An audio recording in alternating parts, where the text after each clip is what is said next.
Hey everybody, welcome to Bensday with Batgirl and Ben with today's special guest, me, Sandi Gardiner. I am speaking on behalf of Batgirl because she is on vocal rest and can't talk right now. Well, hello, ladies. Yay! So, first question for Ben. Hi Ben, how are you? I'm not too bad. How are you doing, Nikki? She's doing good. I love this. All right, so are you ready for the first question, Ben? Always. Yes. So Jeff Bangle would like to know, will proximity to a sun or hot planetary body, such as a planet with a molten surface, affect a ship's ability to keep its systems cool? And if so, hiding in planets' shadows may be popular with pirates that have hot-running weapons.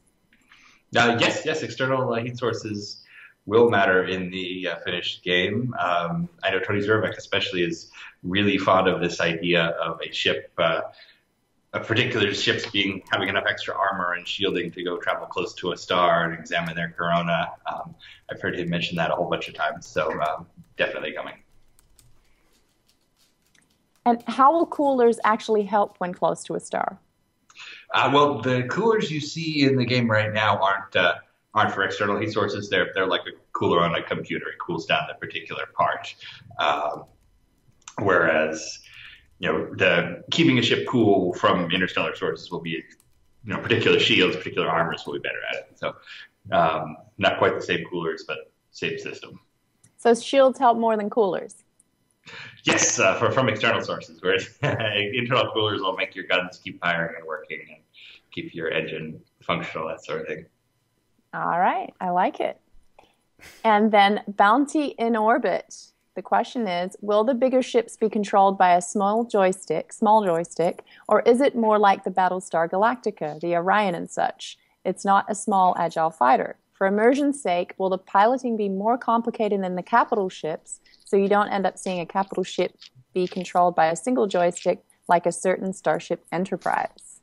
Well, nobody ever complained about that.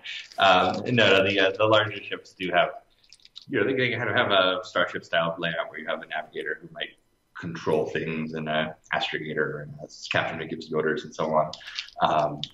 Obviously, we need to have a joystick as an option for somebody who wants to do it all themselves. But kind of the concept of looking at a Starship crew is you're not going to see one captain with a joystick and a bunch of people standing around him. Sulu? Indeed. Oh my. Really? That's my impersonation of Batgirl, yeah. Yeah. All right. So next question. Citizen Panda would like to know, are there plans to allow people to move items in their cockpits? This would be useful to allow VR headset users to mirror their in-game setup to the real-life constraints without having to check to make sure that things are lined up by removing the headset. You're thinking like hot objects, rearrange. We've talked a bunch about that. It's something I know Chris wants to do long-term, but just getting all the individual HUDs right now is a priority. We don't have enough Zane time as it stands, but it is on the wish list. As for moving things around in the hangar, that's actually inside like the cockpit of the ship, literal physical objects. That's part of Gravity Hands, and it was one of our stretch goals. First, I thought that was Batgirl's strange dress, but it's a cat. Cat's tail. It's a bat cat. Bat cat. Okay, so will we see Ben and Sandi bubbleheads for our cockpits? Maybe, you never know. I know. I remember receiving the one of Chris, and I don't know if I was kind of slightly spooked out by that. You were. You definitely were. I think somebody put it on my desk and then kept shaking it around. I'm like, I don't know about that.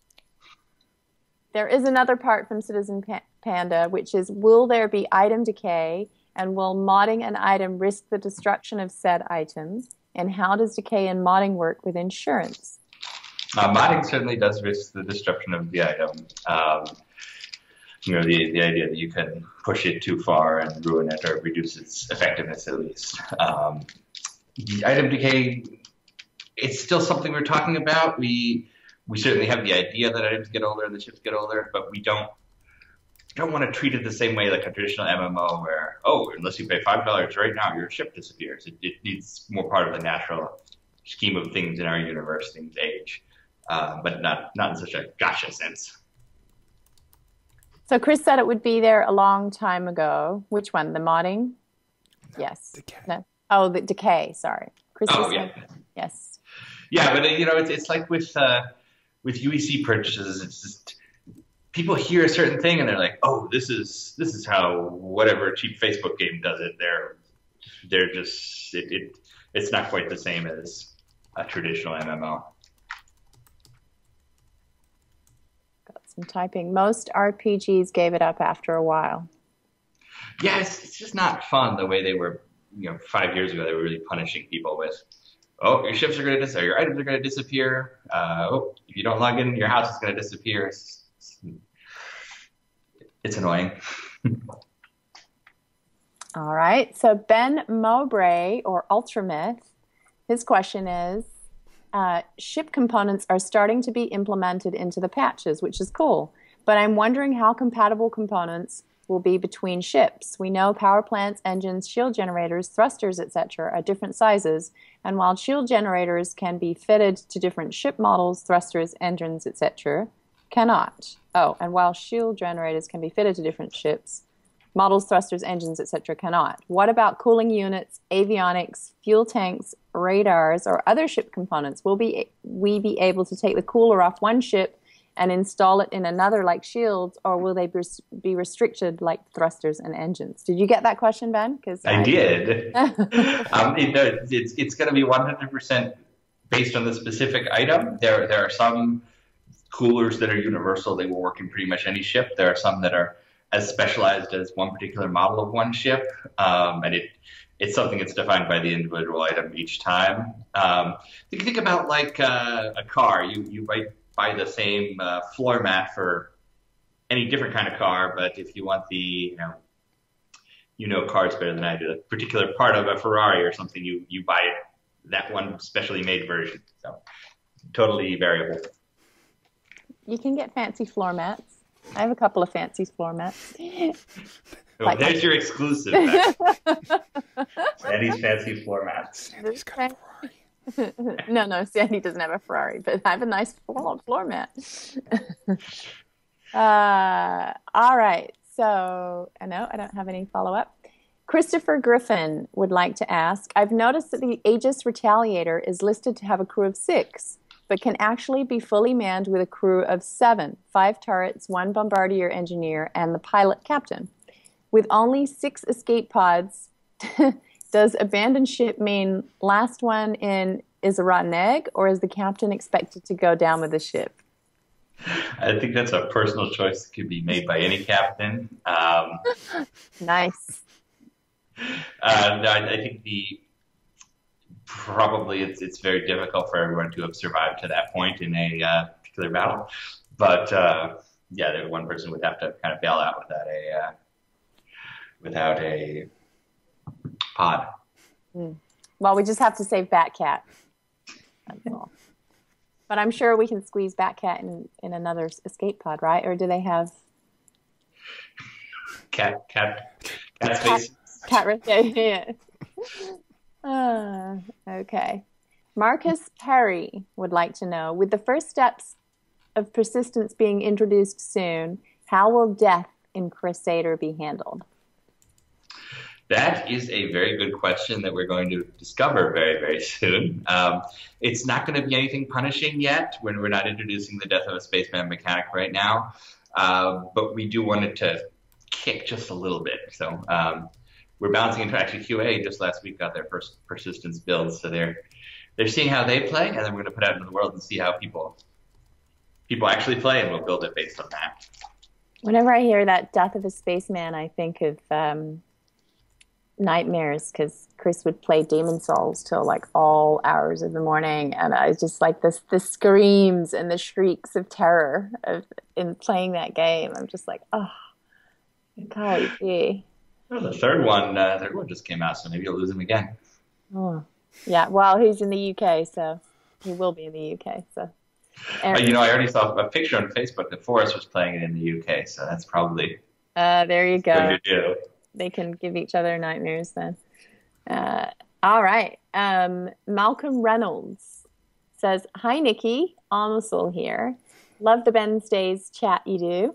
Question for Ben. Is the Cutlass rework on hold until the Caterpillar is fleshed out, being as it meant to the Drake design standard like the Freelancer was for Misk?" No, they're all in the works kind of at once here in Los Angeles. We're doing the Drake ships, which includes the Caterpillar, which is getting its internal renders. Saw one of those on, if you know Sandi Gardiner, she posted on her Facebook recently a picture of the inside of the Caterpillar. Boy, we're doing we're live, so we can't edit like we did on ATV with our bad jokes. No, we can't. So we did focus this last couple of weeks on the Caterpillar internals, and we also looked at a lot of systemics. So how does a Caterpillar work with a Cutlass? How does a Caterpillar work with a Dragonfly? How does a Caterpillar work with a Buccaneer? But all these things are going on at once. And here I'll give you some other news. We just got the first art pass on the Buccaneer from Jim Martin. It's looking really, really cool. And it's show us. Good. Can't show you yet. Are we going to do that tweet thing, by the way? We are, right? Yes. But that's for the prospector, no? Yeah, that's the prospector. Yeah. Is it true no ship is ever done? That is true. No element of the game is ever really done. We are constantly improving, and as we have the resources and the scheduling and time, we will continue to make changes up until the very end. It's always been the same though. Wing Commander, no Wing Commander ever shipped with a properly updated manual because they were balancing ships up until literally the minute a disk would go gold, and they would have to send it out to the factory to copy. Connie's been worked 1,000 times, but apparently that's Chris Smith's baby.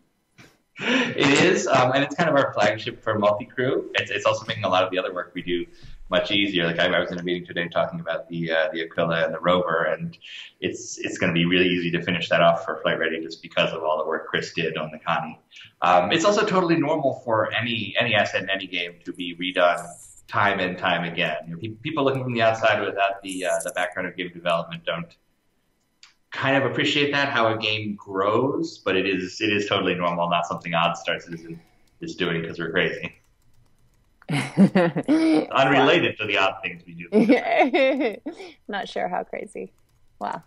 You were so shocked that I remembered my name on ATV this week that you forgot your next line. That's true. Yeah, you looked at me and then you're like, well, you improv that line. I was like, yes. This week I can remember my name. Well, I can hear Batgirl typing. It's epic. Okay, cool. There's a lot of typing going on. No, that's the last question. Oh, the last question? I've got Malcolm. Oh, no, Malcolm Reynolds. Is there one more? That's it, right? Good. Yeah, I did. Yay! Will the UEE have laws that tell us which bathrooms we are allowed to use? And if so, will Bruce Springsteen cancel his concert on Terra? I think that the people of the 30th century will have textbooks about how ridiculous we were back in the 21st century, and no one will care about anything like that.